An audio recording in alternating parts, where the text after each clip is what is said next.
Hi there guys, my name's Jacob and welcome to the channel. Today I'd like to talk to you about the 3 biggest pension mistakes people make. Now, there was a survey done by Fidelity, which is an investment and pension fund manager.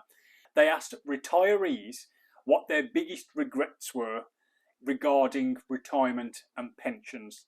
And these 3 that I'm going to detail today are what came out as the top 3 biggest regrets. The idea behind today's video is to highlight these issues, and hopefully for either a younger or middle-aged person watching this, it'll bring these issues to your attention so you don't have to make the same mistakes that the people who answered this survey made. The number 1 mistake was not starting their pension early enough. Now, this may seem like an obvious one, but the earlier you start your pension contributions, the longer they have to build up and the higher chance that you're going to have of having a comfortable retirement. Now, I did a video on this last week, so I'll link that at the end of the video. I detailed in that video where if you started your pension at 22 years old, you would only need to contribute approximately £280 all the way to retirement age for you to have a pension pot that is about just above £200,000. And that number is what is considered to be what is required to live a comfortable retirement in the UK. Now, where this number 1 regret comes in is for people who don't start at 22, they leave it maybe 32 or 42 or maybe even into their 50s. If you start at 22, it's £280 a month you need to put in. But if you leave that a decade later, that number suddenly becomes just over £400 that you need to dedicate to your pension every single month for the rest of your working life.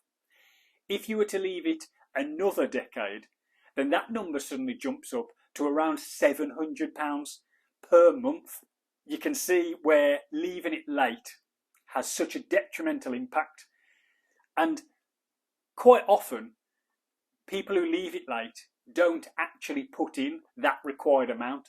They start late and then still only put in £200 or £300, which is why they're behind when they start and they never fully catch up.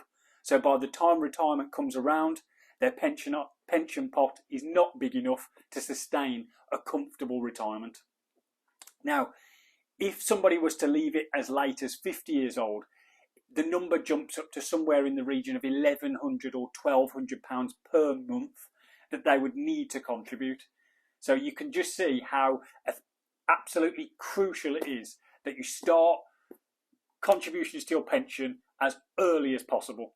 And you can see why this would be the number 1 regret that people have, not starting soon enough. The second biggest pension mistake was not contributing enough to their pension pot. Now, this links in with the first one of not starting early enough, because the later you leave it, the more you need to contribute. And most people just aren't aware of how much you actually do need to contribute to your pension every month.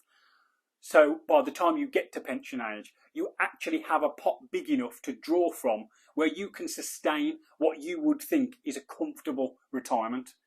No one wants to go into retirement and reduce their standard of living, but quite often this is what has to happen because people do not have the income to sustain the life they are living when they are working full time. Now, it's hard to expect to have a retirement income that matches your full-time income, but the hope by the time you reach pension age is that you would have things like a mortgage paid off, you would have cars paid off, and any other loans that you may have, or bigger bills. So by the time you reach pension age, you only need a minimal income to support minimal outgoings. To avoid this regret being your regret when you get to retirement, I would advise taking a good look at what your current pension pot looks like. Take a look at the contributions that you are making on a monthly basis and see if they add up to what you would think is going to be a comfortable retirement. Now, the number they say you need to aim for is £200,000 by the time you call it a day and start drawing down from that. So if you can add up your pension contributions over the period of time that you have left and you don't think you're going to be anywhere near that figure, then it's time to increase your contributions. Now, hopefully you're someone who, if you increase your contributions, your company will also match that and increase theirs. And if, in doing so, that may mean that you don't need to contribute as much as you think, because if you can put your contributions up 1 or 2% and your company matches that, then that's going to have the double impact on how much you've increased your contribution. So hopefully you'll fall into that category. But if you don't, then unfortunately you might just have to put yours up a little bit more to make up for that. But it's better to do it now than get to retirement age and realise you don't have enough money and there'd be very little you can do about it then. The number 3 biggest pension mistake is not seeking financial advice early enough.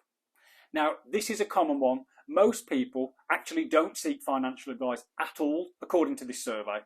But it is recommended that by the time you reach 50, or at the latest 55, that you seek pension advice.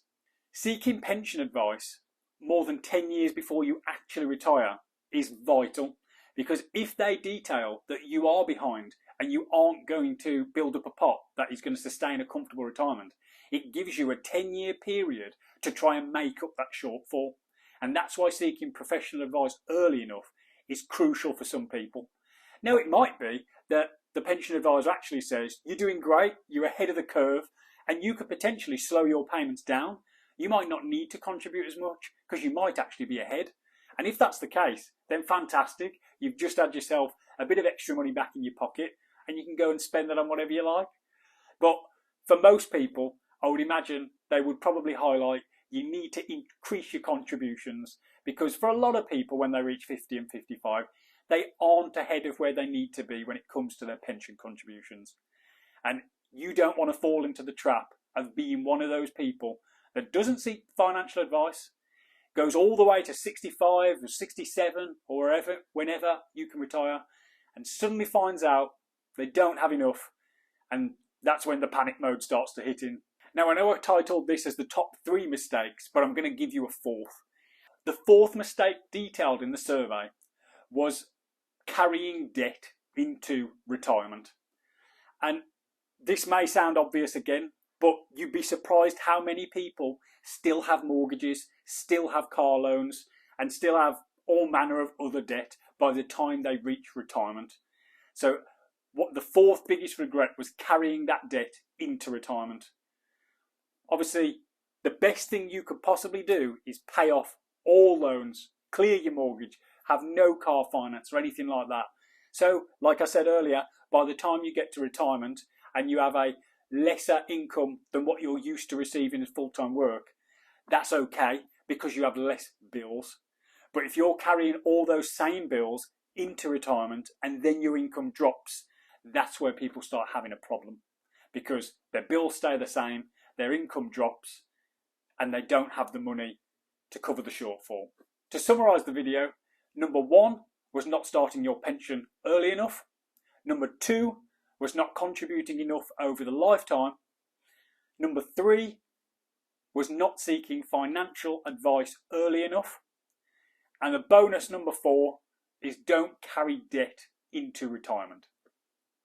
If you made it this far, thank you for watching. Please like and subscribe to my channel, and I'll catch you in the next one.